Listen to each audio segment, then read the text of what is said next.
equals does your device need fixing? We offer a free diagnosis. We pick up and deliver right to your door, no calls or travel needed. We send you a quote before repairing, and only go ahead if you approve it. Easy, transparent, and professional.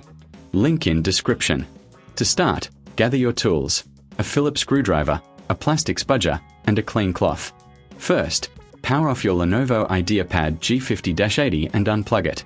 Remove the screws from the lower case. Keep them safe, you'll need them later. Next, use the spudger to gently pry open the lower case. Be careful not to damage the clips. Once it's loose, lift it off and set it aside. Now, take a moment to clean the internal components. Use the cloth to wipe away any dust or debris. This helps maintain optimal performance. Inspect the internal parts visually. Look for any signs of damage or wear. If you notice anything unusual, consider a professional diagnosis without obligation. Now, align the new lower case with the laptop.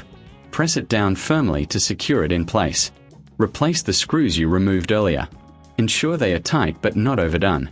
Finally, power on your laptop to check everything is working correctly. Remember, for convenience, you can enjoy pickup and delivery at your home. No calls, no travel, and you'll receive a quote before repair. Does your device need fixing? We offer a free diagnosis. We pick up and deliver right to your door, no calls or travel needed. We send you a quote before repairing, and only go ahead if you approve it. Easy, transparent, and professional. Link in description.